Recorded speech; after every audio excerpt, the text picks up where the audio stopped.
Welcome to Mine Explorers episode 40, where I'm back with Crystal in the studio, and we've got some exciting things to talk about. I'm just impressed that we made it to 40 episodes. This is 40 episodes. We committed. We're serious about it. We're going to keep shooting, whether people watch it or not. No, it's not about them. It's about experience, at least for me anyway, but it's been fun. Yeah. It's been fun. Yeah, and I think today it would be a good time to talk about some lessons learned in the field of some mistakes that we have made personally that we would like to share with you, and also a really cool project that you are working on. Cool. Let's jump right in. Let's jump right in. So let's set the scene. I don't remember the year because time goes by way too quickly these days, but I remember the atmosphere very well. It was a nice fall day. We had the opportunity to jump back in the field and help our team, and we were like, hell yeah, we can do it. We've staked 1 million claims. We are the experts. And to be clear, this is Crystal and I, just the this two is of us. yeah, this is Sue. We decided our team was maxed out. Our team was maxed out. It was like right after September, so field time is just going bonkers. I think this was September 4th. Yeah. So it was immediately. Yeah. Immediately. And that's our busiest time of the year. Busiest time of year. Typically. Yep. For Landman. For Landman, right. Busiest time of year because it's the BLM. They set the rules. But we decided we were going to do our team a favor and we were going to help them out and stake all of these. We're going to stake this entire claim block ourselves. We'll take it off their plate and we'll do it because... Well, and it's flat and easy. And it's an area we've staked previously more than once. Right. So we've been there. We knew what's going on. We're like, we can knock this out so quick. So we're like, we don't need to do all of these, we don't need to prep very well. We can just run out there. I think it was like the next day. Like, let's just go out the next day, jump in. Throw a bunch of stakes in the truck and go. We don't need an ATV. We can drive it in the truck. We don't need a second vehicle. The two of us can just do it. We'll drive from point to point and pound in the stakes because it's a sailor. It's flat. It's a sailor. It's flat. It's easy. Yep. Yeah. And then what happened? Oh, well, we got stuck. Almost immediately. We drove all the way out there, middle of nowhere, about, I would say realistically, 7 miles from cell signal, 70 miles from cell signal, and 20 miles from the nearest paved road. And we went out, started our first line. We put in like one post, went to go to the next one, and the truck immediately got stuck in the mud. It was immediate. Up to the axles.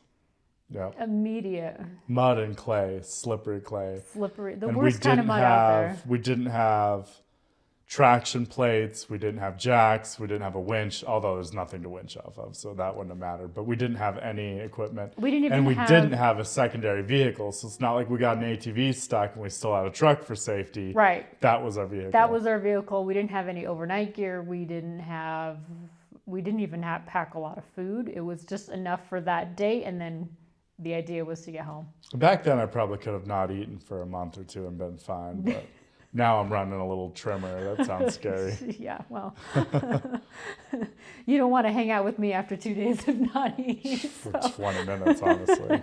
Yeah, right. So I'll be your biggest threat. We hiked. We spent like 2 hours trying to get out. Oh yeah, no, we did our best efforts. We were jamming stakes under the tires. We have all these great pictures of this, jamming stakes under the tires. We were trying whatever we could do to get traction, and nothing was working. So we didn't have small water containers, so we grabbed our entire 5-gallon water jug, put it in a backpack, makeshift backpack, and then we hiked like 2 miles back towards the main road, anticipating a full 20-mile hike. So I was expecting to get to the road in the dark and have to try to wave somebody down, hitchhike back to cell signal, have somebody from our crew come out in a day or two and help pull us out. And fortunately, like 2 miles into the hike, down the road, here comes a Jeep, all kitted out. And it was this couple from Kentucky just doing an off-road trip, and they were thrilled to get to try out their recovery gear and pull us out of the mud. It was amazing. We got so lucky. They had us out with the right gear. They had us out in 5 minutes. Literally, it took like 10 minutes to drive back to the truck, and then maybe more like 20, and then 5 minutes they had us winched out. Yeah. Because he was able to be back, big, wide mud tires, back out of the mud and then just hook up a winch and pull us right out. I still don't understand. I mean, it's just like the power of coincidence or whatever you want to call it, of the timing from us leaving the truck, getting to the main dirt road, and then coming off out of the mountain pass down into the valley, and then the intersection was just, the timing couldn't have been better. Yep. We saw him out from a distance and we're like, I think that's a car coming down the road. And I think we ran. Yeah. I think we dropped the water container and we ran. Oh, we did. We did drop it because we had to pick it up. So that we could meet them at the intersection, because if we didn't and they drove past, then they would miss us, and being people, we probably wouldn't be recovered for a day or two. Right. But that timing was just incredible. But it really drove home of like why we put such an emphasis on our safety, because just you and I making that dumb mistake of not going out in the field prepared was like, okay, if we can make that mistake, I don't want my team to ever be in that position where they can be like, oh no, I'm complacent.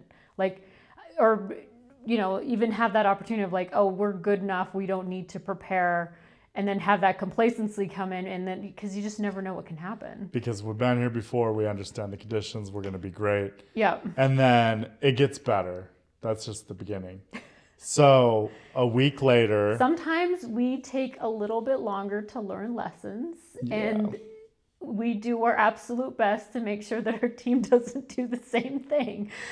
So we gave that project to our team. We said, hey, conditions are wet. You're going to have to come back with an ATV and the right gear and do this project in a few days. We got it done by the end of the week still, but we still knocked sent it our out. team out with the right gear. But you and I went to go do another project for the same client in another salar, also nearby. And that one we're very familiar with. We had been working out there for almost 10 years. I mean, at the time it was like 5, but by now it's almost 10. We first started working out there in 2017. And we went out, same thing, brought the truck, the stakes, but I learned my lesson and I bought a whole bunch of recovery gear. We did learn a lesson. So we had traction mats, we had 2 big farm jacks, we had a bunch of straps and stuff just in case we needed to get you pulled out. Mm-hmm. But I thought, you know what, we're going to be fine because I've staked out here like 5 times before and never had a problem. Yeah, the conditions Other have been people phenomenal. had gotten stuck with us. We'd had to pull people out, but we had never got stuck. I remember got a rental minivan stuck once, real bad. But we went out and got stuck again. But this time it was in the evening. Yeah, we were So we went done. out, we're like, hey, let's go out and just bust this project out real quick. Yep. It's not going to take long. We were almost done. We got stuck real bad. And fortunately, after about 2 hours of digging and using the traction mats and the farm jacks and everything, we got ourselves out. And then again, we just gave it back to our team and said, here, you finish this. And they completed it shortly afterward with the right gear. With the right gear. So, lessons learned. Lessons learned. Be prepared. Be prepared, even if it's something you're comfortable with that you do all the time. That's when people get in trouble. I mean, we, as part of renewing MSHA every year, you do a review of fatalities from the previous year. Yeah. And granted, every year there's plenty of kids, right? There's like 18-year-old, 22-year-old, 25-year-old who just made a boneheaded move, made a mistake and didn't have the experience. But the rest, guys with 20, 30, 40 years of experience, got complacent, and just the one time they didn't do a thing. Yeah. And, they paid the ultimate price. So, yeah. Lessons learned, and we've learned them personally. We've learned them personally, and we do our best to make sure our team doesn't make the same mistakes that we have. Yep. But give them resources. But on a lighter note, you are working on a really interesting project right now. Yeah. So we don't get to talk about a lot of our cool projects because they're confidential and we can't talk about them, or we just forget and don't talk about them. But we have some clients who are public companies and they put out press releases and they talk about the work that we do. And in those cases, we get to share it, which is awesome. Yeah, which is really exciting. Something that we should start doing more Yeah, of. we'll keep an eye on that and do that more, because once they've put out a press release and they've shared work we've done publicly, then we can talk about it, which is great. So we've been working with Gunnison Copper. They have the Gunnison Copper project down in Arizona. It's about 65 miles east of Tucson, and down there in the copper belt. And they're running a mine, the Johnson Camp mine, and they're producing copper now. And then they've got a nearby pit outlined, and they're working on their PEA right now. But one of the unique features of the mine is it's covered with alluvium, and then underneath that there's a really high grade limestone resource. That's limestone that's good for cement and specialty lime, and can be used to make ground calcium carbonate and precipitated calcium carbonate for paper products and paint products.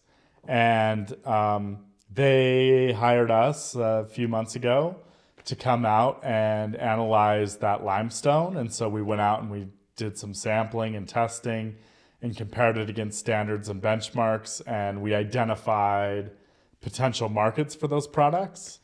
And now, as part of their PEA exercise, we're actually looking into all the markets for all those different products to turn what would be a waste stream, just overburden. They're paying to blast and remove that material already. Yeah. But now they're going to stockpile it in a pile, and that material will be available to use for higher uses.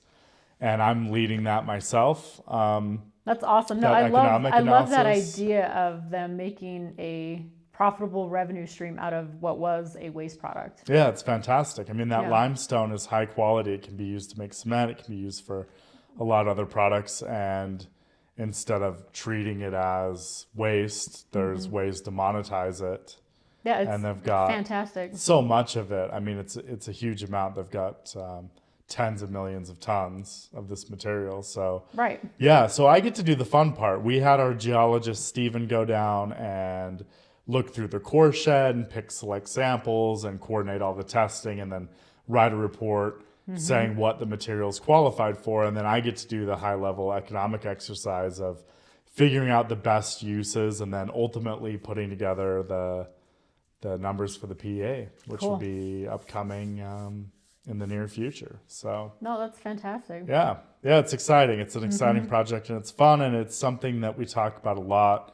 And it's talked about a lot in the industry, is taking waste products, whether it be tailings impoundments or rare earths and carbonaceous shales, or aggregate, like with the CK Gold project in Wyoming. They have really great aggregate on top of their copper and gold deposit that could be used for riprap, railroad ballast, a bunch of other things. And we've got to look at that, which has been really neat.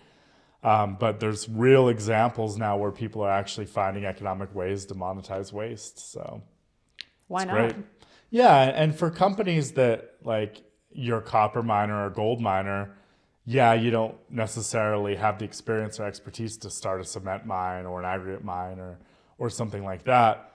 But there's plenty of opportunities to joint venture with and partner with people in the market who know how to do those things and still monetize your waste products. So, Yeah, which totally. ultimately helps your project and boosts your NPV and makes it all look better. Right. Right. So that's exciting. And I mean, then, it's pretty a low cost way of just figuring out if your waste rock is marketable or profitable. oh right? yeah, Like, the exercise of going through and actually figuring out if there's a market for your waste is, I mean, depending on the waste, obviously, like Yeah. like we talked about the carbonaceous shells and things like that, and which I mentioned previously in an episode where we talked about coal.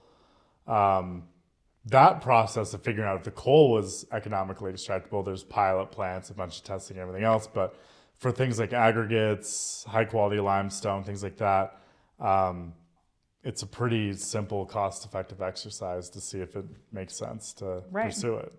right. Definitely worth the investment. Yep. Cool. And then one other exciting thing, I wanted to keep this episode short and simple, and Crystal did a great job outlining it. I read today that Morgan Stanley has updated their research, and they estimate that with the current proposed data center builds, they're going to need 44 new nuclear power plants in the United States by 2028. Are you serious? which is 3 years from now. Wow. And 2025 is essentially over, so it's really like 2 years. So That's two insane. things. One, demand for uranium is going to go up Go substantially. through the roof. Yep. Demand for all the materials used to make those plants is going to go up substantially. Yep. They need to really work on the permitting, streamlining, and all of that. Did you say 400? What? 400 new plants? 40. 40. Yeah. When was the last nuclear plant even put in the U.S.? Like, It's been decades. right. Yeah, it's been decades. That is wild. 40. They need 40 plants, smaller or to average size plants, or Still. like 20 really big ones, but a lot of power. And then Are they? I mean, you probably don't know, but where they're putting them. I would assume they would be relatively close to all the new data centers going in. well, this is high level numbers. Yeah. These are the data centers that have been proposed. This is the estimated power output. This is how many what's plants needed. it would take to do it. So we're talking high level. This is all the CapEx for data centers that's been proposed that they want to build and the cash they want to build. And then here's the power to actually run that. And That's crazy. here's their timeline. So obviously there's all of that. But the bigger picture is all of these hyperscalers and these data centers that want to grow so fast, everything, like they're going to hit the reality soon. There's no way, even on like a war footing with all resources unleashed, you're going to build 40 nuclear power plants in 3 years. Right. No. So expectations need to taper. But even with that, say there 10 need to go online. And that 10 might be realistic by 2028. Maybe. That's still going to double demand for What's your uranium in the prediction? United States. They build 5. I would say 3, Yeah. but yeah. 3 to 5. I'd be really impressed with 3, actually. So the administration, the Trump administration, has said that they want to unlock a whole bunch of money from the Department of Energy to build nuclear power plants. Okay. And on the fuel side, we have plenty of deposits and plenty of capacity. We may need to enhance some milling and things like that, but the mining industry, if you remove the barriers, we're completely ready to provide the raw materials. Oh, for sure. But yeah, the I mean, nuclear power we plants have the resources. there's nuclear power plant projects that have taken decades to permit, and they're still jammed up. Yep. I mean, we had one here in Utah, that the Blue Castle project, that I think has been completely scrapped because Their website's abandoned. yeah, Yeah. they just But gave up. there is a very much active website against After it. 20 years, they just gave up. Yeah. Well, of course, nobody wants cheap power. Yeah, I know. How dare they? It's not like our economic prosperity is built up on cheap power. Right. Amazing. Well, it'll be interesting to see how the narrative changes over the next few years. It's what I've been talking about. The tech bros who are now need all these cheap materials and abundant power are also control a lot of the media. And so you're going to see shifting narratives being a lot more nuclear positive and just mining positive in general. We've seen way more mining positive narratives with all this critical earth stuff. I mean, mine has been in the news for the last year and a half now, consistently. And in surveys, I read a survey the other day that 70% of Americans support more domestic mining of critical minerals. Interesting. Yep, which is more than a majority. The times are changing. Good. Yep. Well, we're Burgex. Call us. Yeah. And thanks for watching episode 40, short and sweet. And we will be back next week. Sounds good. Thanks.